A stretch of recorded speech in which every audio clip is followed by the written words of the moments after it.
আসসালামু আলাইকুম। আশা করি সবাই ভালো আছেন। মানসিক স্বাস্থ্যে কাউন্সেলিং সেবা অথবা কাউন্সেলিং, কিছু মানুষকে জিজ্ঞেস করলে আপনি জানতে পারবেন যে কাউন্সেলিং মারাত্মকভাবে উপকারী এবং সে অনেক বেশি উপকৃত হয়েছে, পুরোপুরি সুস্থ হতে পেরেছে। আর কিছু মানুষকে জিজ্ঞেস করলে আপনি শুনবেন যে আরে ধুর, কাউন্সেলিং কোনো কাজেরই না, শুধু শুধু টাকা নষ্ট, কথা বলে টাকা নষ্ট হয়। এখন আসলে কেন কাউন্সেলিং কারোর জন্য উপকারী হচ্ছে এবং কারোর জন্য কোনো কাজেই আসছে না? নিশ্চয়ই কিছু একটা বিষয় তো আছেই, তাই না?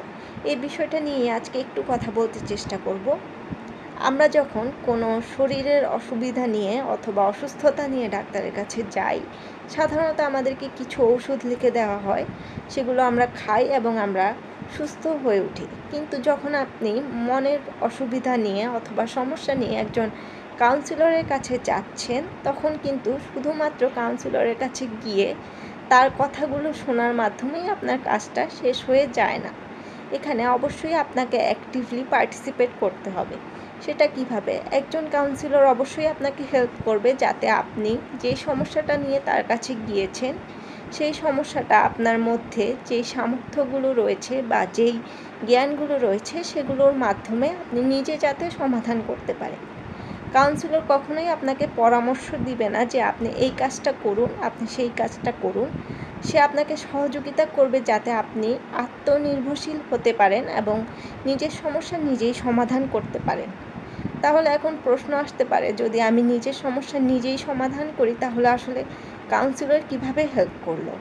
অবশ্যই একজন কাউন্সিলর আপনাকে সেভাবেই হেল্প করবে যেভাবে আপনি আপনার নিজের যে সামর্থ্য এবং নিজের যেই সেলফ কনফিডেন্স রয়েছে সেটা ফিরে পান।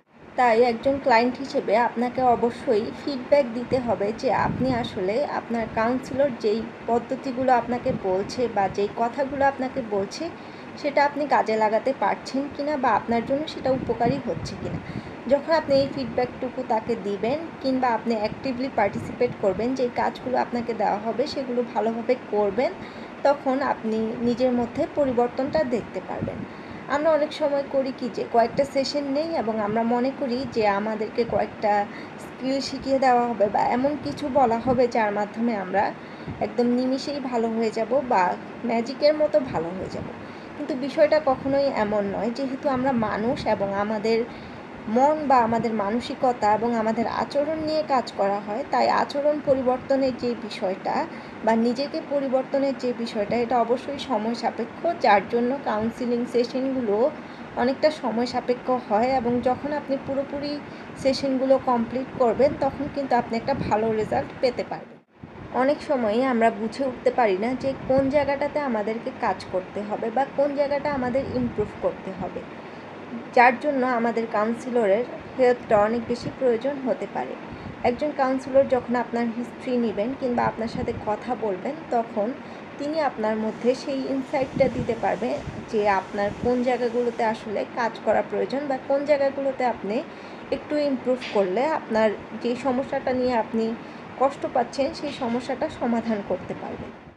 অনেক ক্লায়েন্টের ক্ষেত্রেই দেখা যায় অল্প কিছু সেশন নেওয়ার পর তারা যেই সমস্যাটা নিয়ে কাজ করছিলেন, অর্থাৎ ক্লায়েন্ট এবং কাউন্সিলর একসাথে মিলে যেই সমস্যাটা সমাধান করতে চেষ্টা করছিলেন, সেই বিষয়টা সম্পর্কে তিনি বুঝতে পারেন এবং নিজের সমস্যাটা নিয়ে কাজ করতে শুরু করেন, যার ফলে তিনি সেশনগুলো নেওয়া বন্ধ করে দেন। এর ফলে যেটা হয় যে আমি সাময়িক সময়ের জন্য সমস্যাটা সমাধান করতে পারছি এবং নিজেকে কন্ট্রোল করতে পারছি, কিন্তু যেহেতু আমি পুরোপুরি সেশনটা কমপ্লিট করিনি বা আমার কিছু ল্যাকিংস ছিল, যার জন্য যে মেকানিজমগুলো আমার জানা প্রয়োজন ছিল, পরবর্তীতে যখন আমার ট্রিগার হবে বা আমার ট্রিগার পয়েন্টগুলো যখন পরবর্তীতে আসবে, সেটা আমি কিভাবে ম্যানেজ করব, অনেকেই সেই বিষয়টা না জেনেই কাউন্সিলিং সেশনগুলো শেষ করে দেন বা আসা বন্ধ করে দেন, যার জন্য পরবর্তীতে তারা আবার রিল্যাপস করেন। তো এই বিষয়টা আসলে খুব বেশি গুরুত্বপূর্ণ যে আপনি যখন সেশন শুরু করছেন, অবশ্যই সেশনটা কাউন্সিলরের সাথে বসে প্ল্যান করবেন যে আমার কয়টা সেশন লাগবে এবং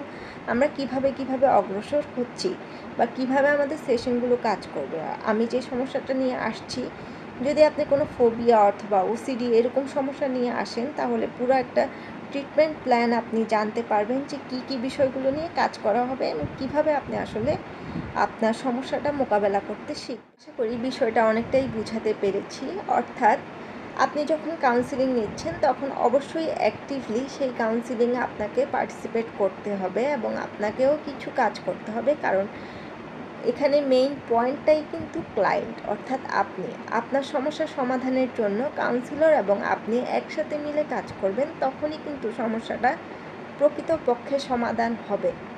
আদারওয়াইজ আপনি যদি শুধু সেশন নিতেই থাকেন কিন্তু কোনো কাজ না করেন, সেই ক্ষেত্রে আসলে কোনো উপকার আপনি পাবেন না।